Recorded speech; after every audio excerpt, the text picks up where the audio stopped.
Kitabura village school, nestled in a steep valley in the remote north of Rwanda, the so-called land of 1,000 hills.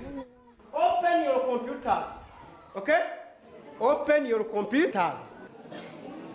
The school's pupils have recently been chosen to take part in the government's ambitious One Child, One Laptop programme. It's to equip them with skills that will enable them to play an active role in 21st century life. Of Rwanda. Yet just 2 years ago, none of this would have been possible, for the communities living in this area had no access to electricity. Children couldn't study after dark, and logging onto the internet was a distant dream.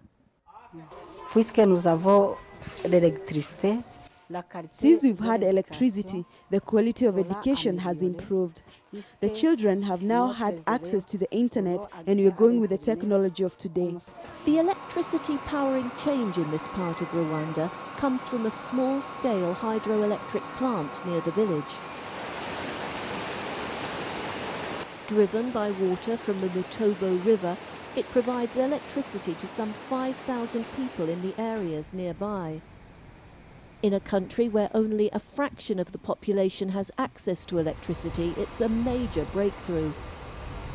The majority of Rwanda's 13 million people live in remote rural areas that the government considers too expensive to connect to the national grid.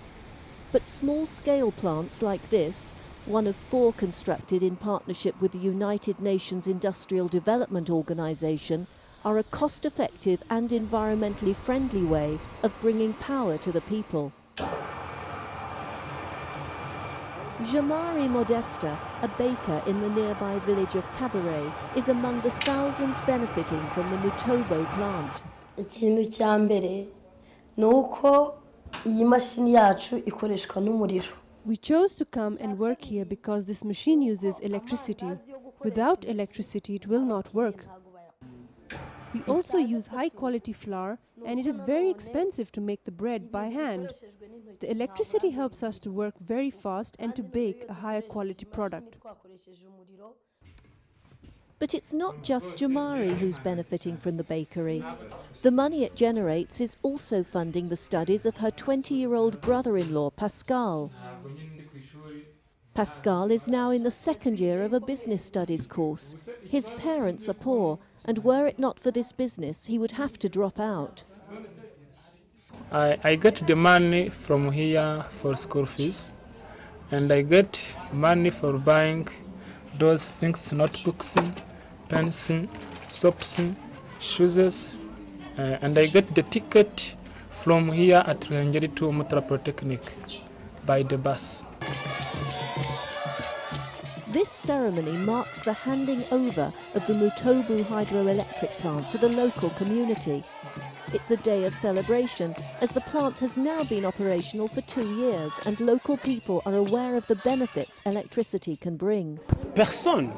Nobody. There's nobody who doesn't want electricity. Everybody needs it.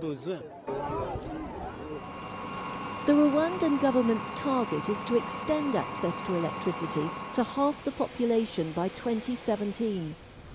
It's part of an ambitious programme of projects aimed at transforming Rwanda from war-torn nation to a magnet for investors. Previously, we thought we would take electricity where demand is. But we have realized that when we take electricity there, we create demand. So where we have managed to connect electricity, where we have managed to put those mini hydros, lives of the people have changed. The Rwandan capital Kigali is evidence of the progress that's already been made. The city boasts a new road network, street lighting and free-flowing traffic. The country's economy is among the fastest growing in Africa.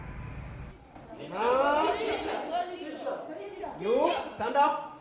But it's pupils like these, computer-savvy, idealistic and eager to learn, that the country's main hopes for the future rest on. The first generation to have been born after the 1994 genocide, they're learning new skills that it's hoped will help build a Rwanda everyone can be proud of.